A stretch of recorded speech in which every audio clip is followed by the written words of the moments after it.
Hello everybody, this is Digraj Singh Rajput. Welcome to Magnet Brains. इस video में हम क्या पढ़ने वाले हैं? इस वीडियो में हम पढ़ेंगे भोपाल गैस ट्रेजेडी के बारे में। भोपाल गैस ट्रेजेडी क्या है, पहला सवाल आपके मन में, वो क्लियर कर दूंगा मैं। अब आपको करना क्या है, आपको बस इतना करना है, जैसे मैं पढ़ाते जाऊंगा तो टॉपिक को चैप्टर के साथ जोड़ना। लॉ एंड सोशल जस्टिस हमारा चैप्टर जो है, चैप्टर के साथ जोड़ना। भोपाल गैस ट्रेजेडी क्या है? तो एक एक्सीडेंट जो हुआ था भोपाल में, कब हुआ था? तो एट मिडनाइट ऑफ 2 दिसंबर 1984। ठीक है, अब आप अगर गौर करेंगे तो मैंने दो बार एक शब्द कहा है, एक्सीडेंट हुआ था। अब ये जो एक्सीडेंट कह रहे हैं ना लोग, एक्सीडेंट क्यों कह रहे हैं? क्योंकि जो प्लांट था एक, ठीक है, एक केमिकल प्रोड्यूसिंग प्लांट था, केमिकल फर्टिलाइजर प्रोड्यूसिंग प्लांट था।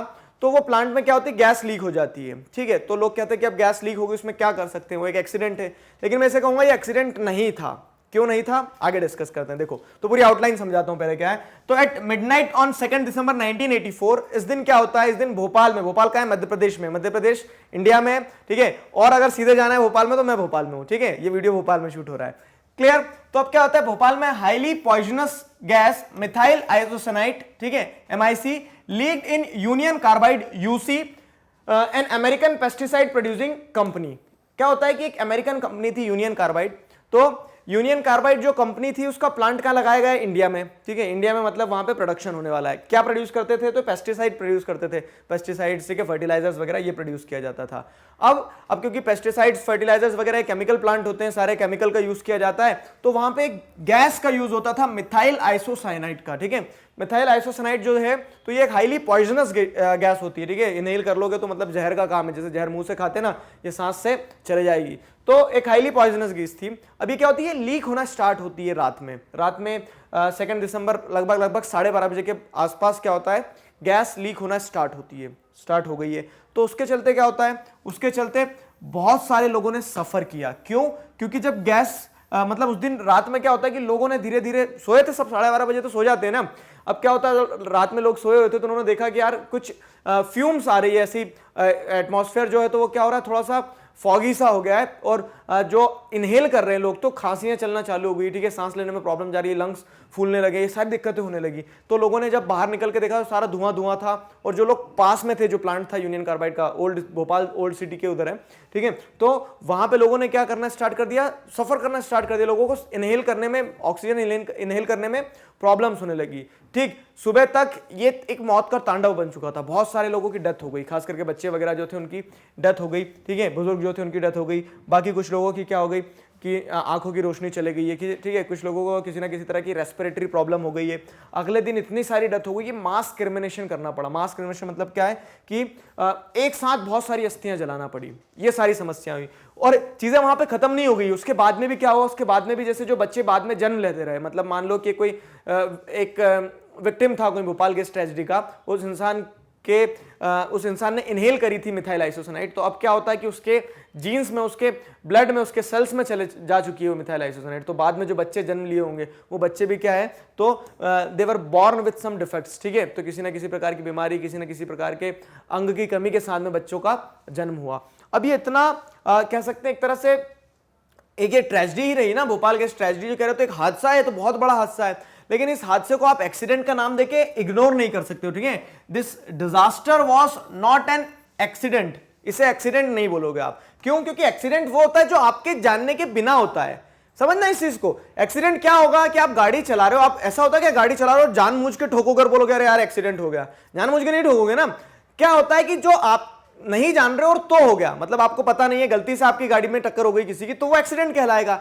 लेकिन यहां पे क्या है कि जो गैस लीक हुई है, तो ये ऐसा नहीं है कि गैस लीक गलती से हुई है, इसके पीछे कारण रहा है। अब ये भी नहीं है कि किसी ने खुद जाके लीक करी है, लेकिन आपको पता था गैस लीक हो सकती है, ऐसा कुछ सिचुएशन डेवलप हुई थी। क्लियर करते हैं, देखो क्या है। तो यूनियन कार्बाइड जो है had deliberately ignored the essential safety norms। essential safety norms क्या आ गए, जैसे यूनियन कार्बाइड को पता था कि इतने वर्कर्स रखना है, इस क्वालिटी का प्रोडक्ट यूज करना है, ये सारी चीजें करना है, तब जाके सेफली प्लांट चल पाएगा। लेकिन यूनियन कार्बाइड ने क्या किया, पैसे बचाने के चक्कर में वर्कर्स कम रखे। आगे मैं बताऊंगा आपको कि नाइट शिफ्ट में जितने वर्कर्स होना चाहिए थे उतने वर्कर्स नहीं रख रहे थे वो, ठीक है। जो लॉज फॉलो करके क्लियरेंस लेना था, मतलब कि ये जगह सही है कि नहीं है, ये इस तरह का प्लांट लगाना है, रेसिडेंशियल एरिया में लगाना है, यहाँ लोग रह रहे हैं आसपास, क्या लगा सकते हैं, उन सारी चीजों पे क्या जल्दीबाजी करके उन्होंने फटाफट फटाफट काम करवा लिया, क्यों? क्योंकि पैसा कमाना था। लेकिन अब जब इतने सारे सेफ्टी नॉर्म्स, ठीक है, इतने सारे लॉज को ब्रीच करते हुए आपने इस तरह से प्लांट लगाया है, तो ये डेलिबरेटली आपको पता था कि हादसा हो सकता है,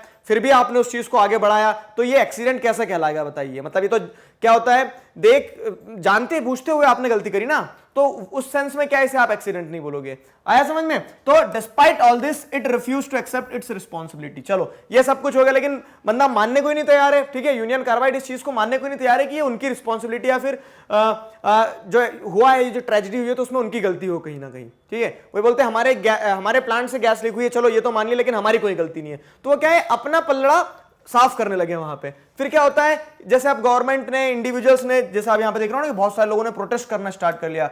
यूनियन कार्बाइड कर्मचारी संघ बनाया गया भोपाल में, ठीक है, मीटिंग्स होती थी यहाँ पे, रिलीफ मिनिस्ट्री वगैरह सब कुछ की, जो विक्टिम्स है उन्हें, अब चलो जिसकी जान चलेगी तो देखो जाने वाला तो वापस नहीं आ सकता, लेकिन आप मॉनेटरी कंपेंसेशन देके क्या कर सकते हो, कहीं ना कहीं थोड़ा सा उनके दुख दर्द को कम कर सकते हो। तो 3 billion compensation case was filed in 1985 but accepted lowly 470 million in 1989, ठीक है। तो 1989 में फाइल किया था, 1985 में 4 साल बाद सिर्फ कितना मिला, तो 470 मिलियन का मिला, और फाइल कितना किया था, 3 बिलियन। तो देख लो किस लेवल पे 3 बिलियन का कंपनसेशन डिमांड किया था, लेकिन इतना कम मिला। लोगों ने बड़ा क्या किया, इस चीज के लिए प्रोटेस्ट किया लोगों ने, क्योंकि सफर भी बहुत ज्यादा किया, ठीक है। Despite the overwhelming evidence pointing to UC as responsible for the disaster, it refused to accept its responsibility। उसने अपनी रिस्पॉन्सिबिलिटी से पल्ला झाड़ लिया, और गवर्नमेंट, सुप्रीम कोर्ट ने भी बोल दिया कि ये क्या है, ये अमाउंट सही है। लोग आज भी क्या होता है, भोपाल में इस चीज के लिए प्रोटेस्ट करते रहते हैं। भोपाल में बहुत सी चीजें बंद रहती हैं, खास करके कब, 3 दिसंबर को, क्योंकि ये दिन 3 दिसंबर स्टार्ट हो गया था ना, मिडनाइट 2 दिसंबर में हुआ था। अब ये मैंने आपको पूरी कहानी बताई, आपने कहानी सुनी, अब इसको सुन के यहीं पे खत्म नहीं करना है। अब यहाँ पे आप थोड़ा सा क्रिटिकली एनालाइज करो, चैप्टर से जोड़ो। मैंने स्टार्टिंग में बताया था, आप चैप्टर से जोड़ो कि लॉ एंड सोशल जस्टिस की जब आप बात करते हो, तो यहां पे लॉ थे, नहीं थे भी तो उन्हें क्या किया गया, वायलेट किया गया। अब क्योंकि लॉ नहीं थे, तो क्या सोशल जस्टिस मिल सकता है, बताओ, क्या न्याय मिल सकता है? बहुत मुश्किल है। तो उस सेंस में क्या है, जो भोपाल गैस ट्रेजेडी हुई है, इसमें अगर प्रॉपर लॉज को इंप्लीमेंट किया जाता है, ठीक है, पकड़ा जाता है यूनियन कार्बाइड के ओनर को, बोला जाता 2 कंपनसेशन भैया, ठीक है। लॉज होते अगर इस तरह से कि आप ये प्लांट नहीं लगा सकते हो रेसिडेंशियल एरिया में, यहां बहुत खतरनाक हो सकता है, अगर मान लो किसी भी प्रकार का एक्सीडेंट होता है तो लोगों को बहुत ज्यादा सफर करना पड़ेगा। एक डॉक्यूमेंट्री है, उसे देखिएगा यूनियन कार्बाइड के ऊपर, मतलब ये जो पूरा भोपाल गैस ट्रेजेडी हुआ उसे। तो ये सारी चीजें क्या, ये सारी चीजें हमें कहीं ना कहीं ये दर्शाती है कि लॉज होंगे तो कहीं ना कहीं आप न्याय बहुत अच्छी तरह से दे पाएंगे, नहीं तो अगर in the absence of laws you can't expect for the justice, कानून कैसे, जंगल राज चलेगा ना फिर। तो ये सारी चीजें थी इस वीडियो लेक्चर में। अब देखो क्या है, अब ये पूरा जब कहानी बताई तो इसमें आपको ये भी चीज समझ में आ गई कि सफर किसने करा होगा, इंडिविजुअल ने सफर किया होगा, ठीक है। जो काम करने वाले वर्कर्स थे उनकी तो वहीं पे स्पॉट पे डेथ हो गई होगी। तो अब हम नेक्स्ट वीडियो लेक्चर में ये देखेंगे कि वर्कर की क्या वर्थ होती है, ठीक है, एक वर्कर की कितनी वैल्यू होती है, उस चीज को मैं आपको नेक्स्ट वीडियो लेक्चर में बताने वाला हूं। आई होप चीजें यहां तक क्लियर है। किसी प्रकार के डाउट है तो feel free to ask in comment section. Till then stay connected, keep learning. Thank you very much.